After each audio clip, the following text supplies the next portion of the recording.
All right, let's start part 2 of chapter 24. Our first word is phrenologist. Phrenologists were people who believed that by studying the shape of the head, that they could also learn all the different parts that were inside of the brain and what they did. This was a false science or a false brain science. Now, this was also used to justify a lot of racism that existed in this time period. This is also be used with something called social Darwinism, which is our next word.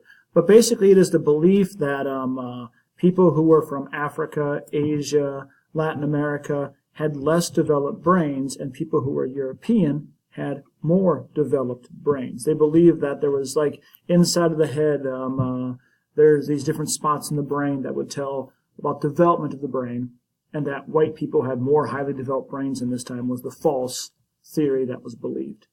Now, social Darwinists, which really connects to this, believed in Darwin's theory of evolution, but they believed that it continued and that white people were the most highly evolved people out there, and that they evolved further than African people, Latin American people, Asian people. Again, this is a false science that nothing in our science today shows anything about that they believed, and it was used to justify a lot of the racism and imperialism that was going on as Europe was taking over large parts of the world like Africa. Afrikaners would be European, Dutch people who came into Africa and lived further in the land. These were not the British, these were the Dutch who came there to live and brought their culture and took over large parts of Africa and had conflicts with people like the Zulu. They still speak a language called Afrikaners to this day, and many of them still exist. There's a large population of people in South Africa until this day. The Xhosa cattle killing movement was a movement where the Xhosa people who had been their land taken away, much of their cattle taken away by the Afrikaners and the British who came into their land, were losing land and were actually getting pretty desperate.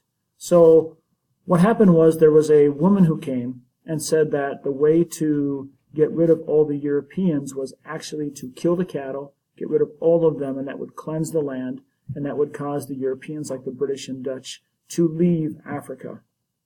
This, of course, had really dire, horrible consequences, as killing the cattle led to starvation and famine in the Xhosa people, that led even more of them to die and led to further imperialism and taking over of Africa. Concentration camps. Now, you might be thinking concentration camps associated with World War II and the Jewish population, but the first use that we have, an earlier use that we have, would be during the Boer War. During the Boer War, the British took many Africans in southern Africa and Afrikaners, the Dutch white people moved from the Netherlands and lived in South Africa. And during the war, they displaced them in brutal fighting, trying to take over land, and put them in segregated by race concentration camps to live.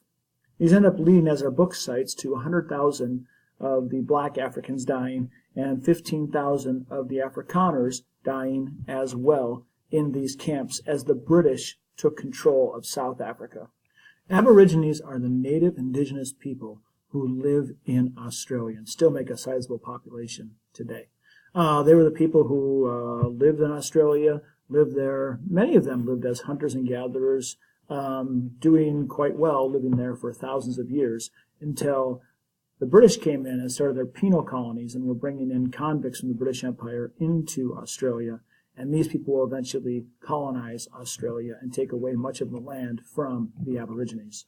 The Maori would be the indigenous people native to New Zealand who were also there before being colonized by Europeans who came in later. Still make up a sizable population today, and they were the indigenous native people who lived there, and that would be the definition of Maori. The White Australia policy sounds exactly like what it is. It was a policy to have Australia be for white people or for European settlers. It was to go against any kind of immigration that came into Australia from other parts of Asia and to very much limit that immigration to as few people as possible. It was for more rights for the white Europeans and not for the Aborigines or indigenous people who lived in Australia at this time. Monocultures is the process of growing one crop to export. So it means instead of having a whole lot of different kind of crops that can grow, that you grow one crop and you grow it in a large piece of land. Now, part of the problem with this is that with monocultures is that if a bug comes or something that can kill this crop, it can be totally eliminated. An example of that we would see would be in Ireland, where they were growing potatoes but only had one kind of potato, and there was this fungus that killed it, and it nearly wiped out the entire potato product that existed in Ireland. So monocultures, we see them today in huge fields that grow one crop for export to feed people. The good news is it gives a lot of this crop, like corn, that can feed a lot of people. The bad news is it goes against diversity that exists in nature, gets rid of some other crops and animals, and can even be vulnerable to being wiped out by, one virus, one germ, one fungus that can kill the crops. Quinine was developed and is used as an anti-malaria drug. This is a drug that was used and allowed people who would suffer from malaria, like many Europeans, when they would go into Africa, not to get malaria.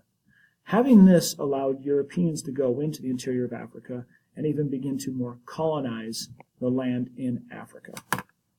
The Suez Canal was a canal that was built in between the Mediterranean Sea and the Red Sea, which allowed a lot more shipping to move fast in this area here. That would increase shipping.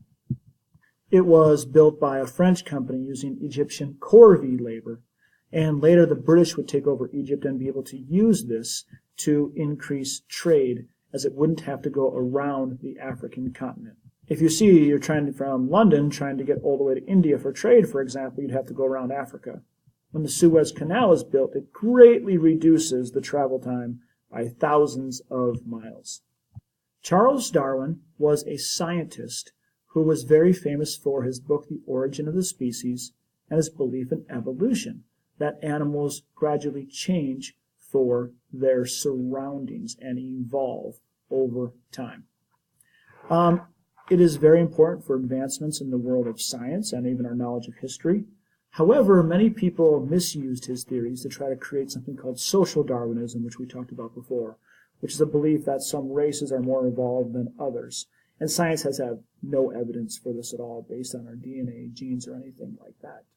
So that is Charles Darwin, who proposed the theory of evolution for animals and how they evolve for their surroundings.